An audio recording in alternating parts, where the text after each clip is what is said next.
Hello and welcome to Series 3 of Study English IELTS Preparation. I'm Margot Politis. In this series, we'll look at some of the criteria for the assessment of the IELTS test and some of the skills you'll need to practice for the test. The IELTS test has 4 modules: writing, speaking, reading, listening.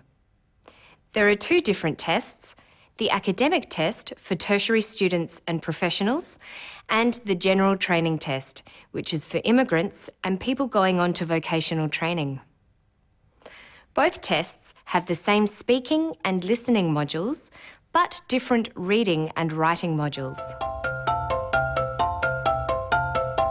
Knowing what the examiner is looking for can help improve your results because you will know what to focus on when practicing.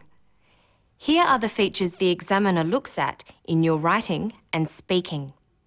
These are the things that are marked: task response, coherence and cohesion, grammatical accuracy and range, vocabulary, fluency, pronunciation.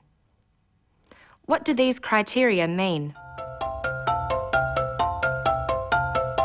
Task response means how well you've understood and responded to the question or task. For example, in the essay, you must make sure you have answered all parts of the question and followed the instructions. The next thing the examiner looks for is coherence and cohesion. This is how you organise your answer. For example, in the essay, coherence means that the essay works in its overall structure, making sense in the way it is organised. Cohesion means that the essay flows well from one part to the next. Another feature being assessed is grammatical range and accuracy. When assessing grammatical range, the examiner is looking at the variety of sentence types you are able to use.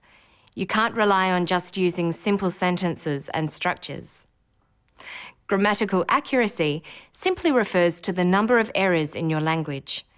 That includes things such as punctuation. The final feature assessed for writing is vocabulary. The examiner looks at the accuracy of your spelling and the range of words you use to cover a topic. You need to use the correct word forms and demonstrate that you can use them appropriately. You should also be aware of when to use formal or informal language.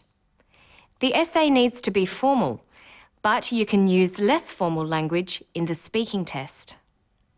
The speaking test is designed for you to show how well you can express yourself on a general topic.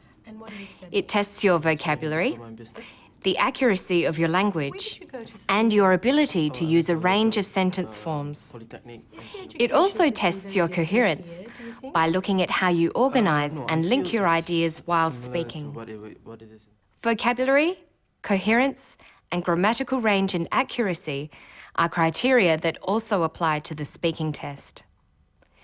The remaining 2 criteria are only for the speaking test: fluency and pronunciation. Your ability to speak without hesitating or pausing too often shows how fluent you are. Fluency is the ability to speak smoothly and easily. Now we'll look at the last criterion for speaking: pronunciation. How easily you can be understood is what pronunciation is about. Aim to pronounce words correctly and use appropriate stress and intonation. And your voice needs to be strong and clear. Pronunciation is speaking clearly and at a natural pace. To illustrate some of these criteria, next we'll show you a short piece about the sport of gymnastics. Sport is a common topic in the speaking test, and it's important to be familiar with the words used to talk about it.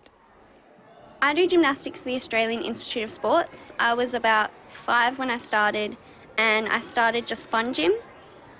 My mum was a coach, so I got into it from that. We train about 36 hours a week, which is pretty tough, but it's worth it in the end. We don't have a lot of school. We do usually 3.5 hours of school in between our training. We have our main coach, who is the head coach for AIS. He coaches my group for bars, floor and vault, but we have another coach for beam. Notice she says, I do gymnastics.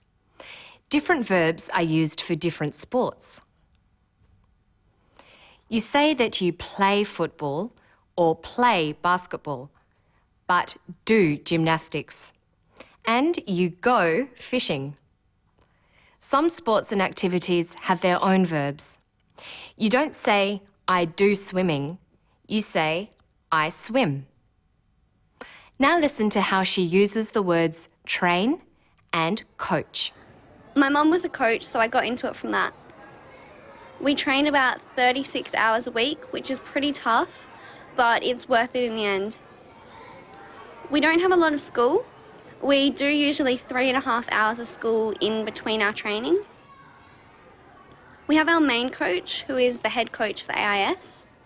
He coaches my group for bars, floor and vault, but we have another coach for beam. A coach is a teacher of sport. Coach can be a noun, like this. We have our main coach, who is the head coach for AIS. Coach can also be used as a verb. Here it's used in the singular form, coaches. He coaches my group for bars, floor and vault, but we have another coach for beam. She uses the word for practicing a sport, train. We train about 36 hours a week, which is pretty tough, but it's worth it in the end.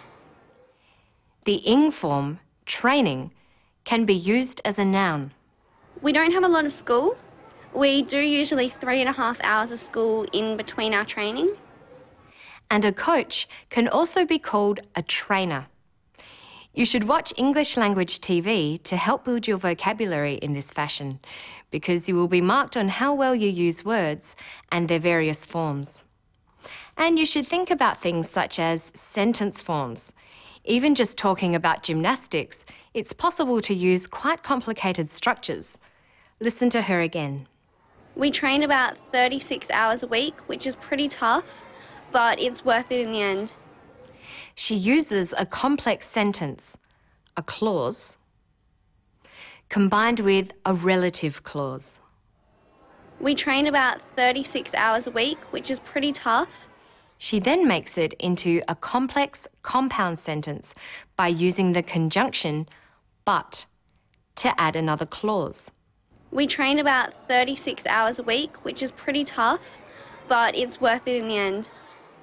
Thinking about and noticing sentence types will help with your grammatical range. Listening to the way people talk for an extended period will help prepare you for the speaking test, where you will be required to talk about a topic for 2 minutes. So let's recap. These are the things the markers are looking for. Task response, your ability to answer the question and correctly respond to instructions. Coherence and cohesion, how well you organise your language. Grammatical range and accuracy, the range of grammatical structures you use and how accurately you use them. Vocabulary, how well you use words and their forms. And for the speaking test, there is fluency, your ability to speak without hesitating. And finally, pronunciation, how easily you can be understood. In the coming episodes, we will look at these criteria in more detail and explore ways of meeting them. Remember that IELTS is testing your language skills, so take every opportunity to practice your listening, reading, writing, and speaking to improve your accuracy, extend your vocabulary, and develop your fluency. You will be building your confidence as well. That's all for now.